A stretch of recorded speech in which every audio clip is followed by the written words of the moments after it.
S'il y a un monde après la mort, c'est-à-dire si la vie peut continuer, ce serait une chose merveilleuse.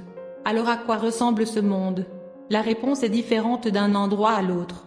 Par exemple, dans les religions occidentales, ils soutiennent qu'après la mort, l'âme doit être jugée pour pouvoir aller au ciel ou en enfer, et qu'elle ne se réincarne pas. Les orientaux croient qu'après la mort, les gens entreront dans les 6 voies de la réincarnation. En plus des légendes transmises par les religions anciennes, les gens modernes ont une nouvelle interprétation du monde après la mort. Selon la théorie du monde virtuel, si ce monde est virtuel, la mort pourrait signifier que le jeu dans votre monde virtuel est terminé. Vous quittez ce jeu et retournez dans le monde d'origine. Ensuite, il y a une autre possibilité que votre espace de vie augmente ou diminue. Cela signifie qu'après votre mort, vous pouvez passer de la 3D à l'espace 4D ou vous ajuster à la 2D. C'est tout à fait possible. Alors, les personnes ayant des souvenirs de vie antérieure sont-elles celles qui maintiennent des souvenirs dans une dimension? Cela peut aussi arriver. Selon la science, la mort signifie la fin ou la disparition, le corps est parti et l'âme n'est plus. C'est vraiment la chose la plus horrible, parce que la mort signifie la fin, il ne reste plus rien. Donc quelle est la question? Existe-t-il un monde après la mort? Théoriquement, personne ne sait si vous êtes immortel ou non, et nous n'avons jamais connu la mort. Alors, comment pouvons-nous savoir à quoi ressemblera le monde après la mort? Il n'y a qu'un seul chemin, c'est la personne qui est revenue d'entre les morts. Expérience de mort imminente. Bien sûr, cela ne vous dit pas simplement à quoi ressemble le monde après la mort, mais nécessite également de nombreuses autres conditions. Par exemple, une personne qui a vécu une expérience de mort imminente doit se souvenir de ce qu'elle a vu. Et une autre chose est que la personne qui a vécu une expérience de mort imminente doit avoir une crédibilité. De plus, la fiabilité seule ne suffit pas. Cette personne ne peut pas être prêtre. Compte tenu de son expérience, il a toutes les raisons de dire que j'ai vu le paradis. Si vous êtes une personne non religieuse, vous ne croirez certainement pas ce que cette personne dit. Par conséquent, il faut voir l'au-delà après une expérience de mort imminente. Même s'il ne connaissait pas l'existence de ce monde auparavant. Existe-t-il une telle personne dans le monde? Il y a en effet. Aujourd'hui, découvrons ce cas très célèbre. En 2012, quelqu'un a publié un livre intitulé Proof of Heaven. Ce livre est devenu célèbre peu de temps après sa vente. Plus de 2 millions d'exemplaires ont depuis été vendus. Ensuite, de nombreux sites d'information importants aux États-Unis ont fait état de cette question. Ce livre contient des informations sur l'auteur, et il a vu ces scènes à travers des expériences de mort imminente. En fait, beaucoup de gens ont dit qu'ils avaient vu ceci et cela après avoir vécu une expérience de mort imminente. Mais pourquoi n'est-il pas populaire? C'est parce que l'auteur de ce livre est particulièrement inhabituel, le docteur Eben Alexander III. Il est médecin et reconnu mondialement pour la neurochirurgie. Son père était également un neurochirurgien très célèbre nommé Eben Alexander Jr. Cette famille Alexander a de nombreux médecins, avocats et positions sociales célèbres. Il est diplômé de la prestigieuse Duke University of America en 1980. Cette université compte au total 12 lauréats du prix Nobel et de nombreuses personnalités célèbres. Par exemple, le président américain Nixon, le PDG d'Apple Tim Cook et son épouse Bill Gates. Quand Eben était très jeune, il était un neurochirurgien très prestigieux aux États-Unis. Il a donc consacré sa vie à l'étude de la science du cerveau. C'est un scientifique. Il a dit à plusieurs reprises qu'il ne croyait pas à l'existence d'une vie après la mort. En tant que neurochirurgien, il a maintes fois retiré ses patients du seuil de la mort. Et beaucoup de gens lui ont décrit cette expérience de mort imminente. Un des patients d'Eben lui a dit que, lorsqu'ils l'ont sauvé, il s'est retrouvé dans un tunnel noir.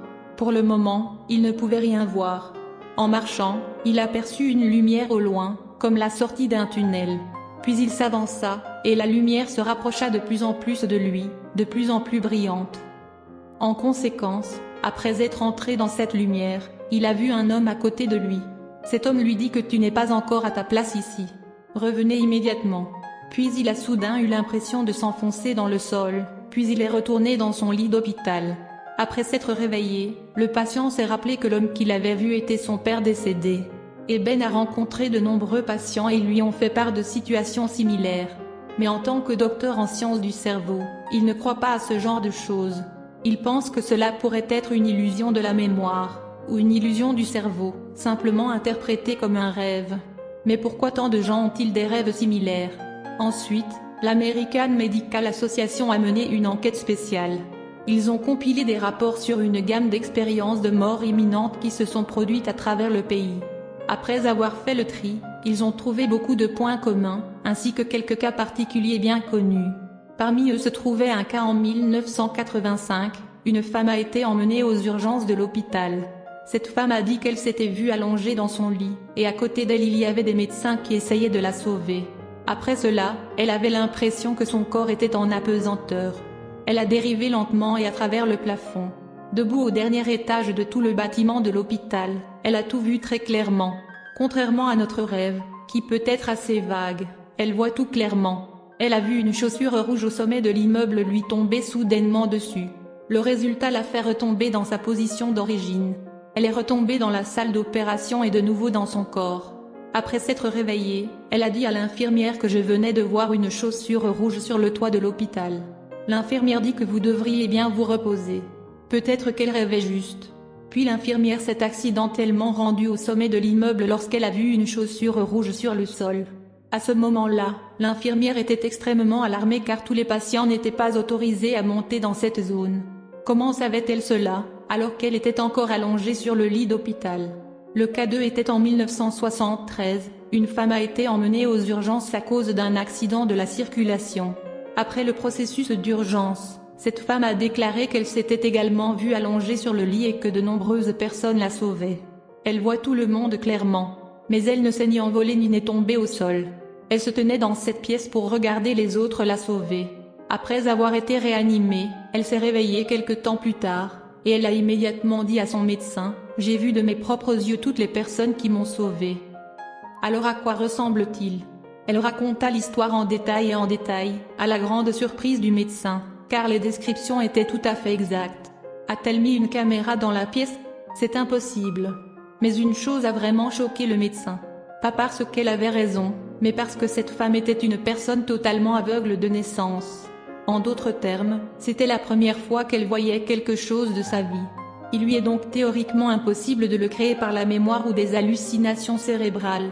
Alors qu'elle décrit très bien comment cette personne agit, et à quoi elle ressemble.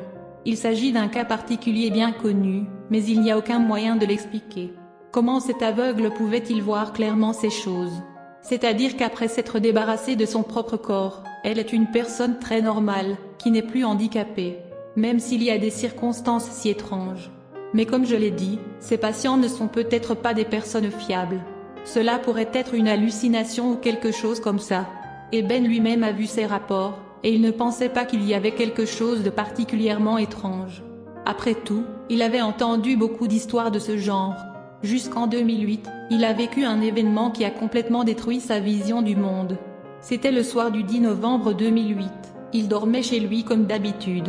Vers 3 ou 4 heures du matin, il a soudainement ressenti une douleur intense au dos et à la tête. Il fit de son mieux pour s'asseoir mais n'y parvint pas. En conséquence, il s'est effondré sur le lit et sa femme dormait toujours à côté de lui. 2 heures plus tard, sa femme s'est réveillée et a été choquée de le voir ainsi. Elle l'a immédiatement emmené à l'hôpital où il travaillait, afin que le médecin puisse vérifier de quelle maladie il souffrait. Le diagnostic fut qu'il avait une méningite bactérienne. Alors de quel type de maladie s'agit-il? La moelle épinière et le cerveau humain sont recouverts d'une membrane, appelée moelle membranaire. Cette membrane devient enflammée en raison d'une infection bactérienne. C'est une maladie très grave et très dangereuse. Selon le type de bactérie présente dans les méninges, le taux de mortalité des patients est différent. La bactérie avec laquelle il a été infecté était Escherichia coli.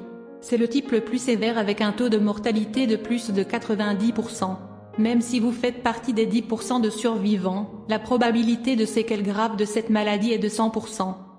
Jusqu'à présent, dans le monde, il n'y a pas eu de cas sans séquelles.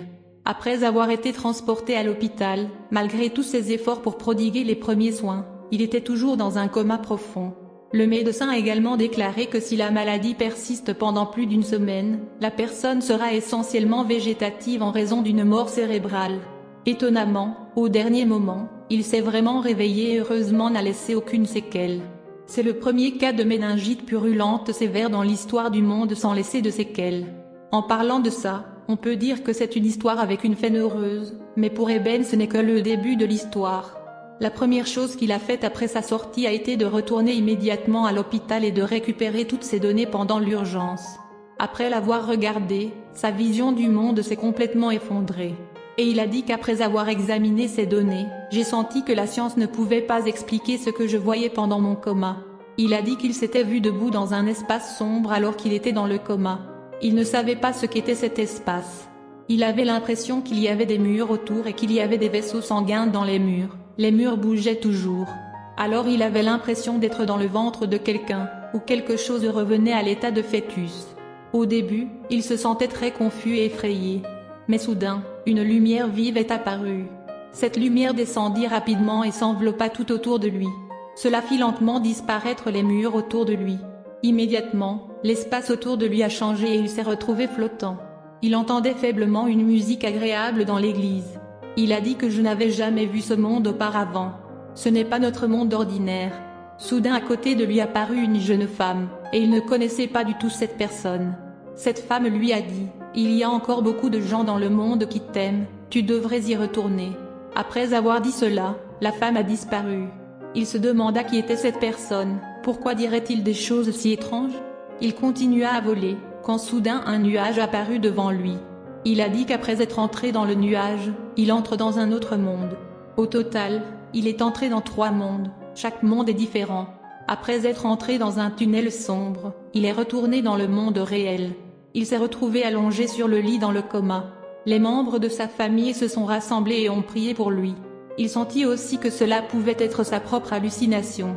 Alors qu'est-ce qui l'a vraiment surpris? C'était le magasin de données pendant son coma. Les données montrent que pendant le coma, le cerveau ne fonctionne pas. Il avait une infection appelée méningite. Le virus a infecté son cerveau et a fait gonfler tout son cerveau. Seule la partie la plus élémentaire du maintien de la fréquence cardiaque est active, le reste est inactif. Dans cet état, les gens ne se souviendront de rien, n'auront pas de rêve ou d'hallucination. En d'autres termes, pendant ce temps, votre cerveau se vide et vous ne pouvez pas imaginer une scène aussi claire. Ce qui veut dire que si ce n'est pas quelque chose que fait le cerveau, alors il n'y a qu'une seule explication, c'est l'âme. Alors, où est vraiment passée son âme? Il a dit qu'une femme est apparue pour lui parler. Alors qui est cette femme? Nous devons aller un peu plus loin sur ce point. Eben Alexander III est en fait le fils adoptif de la famille Alexander. Il a été adopté dès sa naissance. Pourquoi Eben a-t-il été abandonné par ses parents biologiques? À sa naissance, son père n'avait que 18 ans et sa mère n'avait que 16 ans. 2 lycéens n'ont pas les moyens d'élever cet enfant. Il fut donc adopté par le bon docteur Alexander. Depuis lors, Eben a été bien éduqué dans la maison d'Alexandre, et il a étudié très dur. Puis il devint un excellent médecin. Il a toujours su qu'il avait été adopté, mais il n'a jamais rencontré ses parents biologiques. Ce n'est qu'à l'âge de 53 ans qu'Eben rencontre ses parents biologiques pour la première fois. Ses parents biologiques après le mariage ont donné naissance à 2 autres enfants, un garçon et une fille. Sa sœur est décédée dans un accident de la circulation il y a 11 ans, il ne l'a donc jamais vue. En parlant de cela, beaucoup de gens ont dû deviner que la personne qu'il a vue lorsqu'il était dans le coma était sa sœur décédée. Alors comment pouvait-il le savoir? Ses parents biologiques ont été vraiment attristés par la mort de leur fille. Donc ils ne voulaient pas lui montrer de photos. Mais après avoir appris qu'il était revenu d'entre les morts, ils lui ont envoyé une photo de sa sœur. La culture occidentale et la culture orientale ressentent différemment et voient des choses différentes. Les Européens et les Américains croient aux anges au paradis. Eben a décrit sa sœur portant une robe blanche. Son patient a décrit son père portant un costume blanc, tout blanc. C'est très similaire à l'image de Dieu et des anges. Alors ça vient de la mémoire? C'est difficile à dire exactement, car le cas de la femme aveugle met soudain en scène les personnes qui l'ont sauvée. Et il était clair qu'elle n'en avait absolument aucun souvenir auparavant. Donc si quelqu'un vient vous chercher dans un autre monde et que vous ne connaissez pas cette personne, est-ce votre ancien parent? Eben a juste dit qu'il ne voulait pas réfuter la science. Il espère aussi qu'un jour la science pourra expliquer cela. Et il espère que la science ne niera pas l'existence de ce miracle. Ce qui précède l'histoire de l'expérience de mort imminente d'une personne célèbre et prestigieuse. Bien sûr, il y aura beaucoup d'autres histoires autour de cette question. Restez à l'écoute pour les prochaines vidéos. N'oubliez pas de vous abonner pour soutenir la chaîne. Au revoir et à bientôt.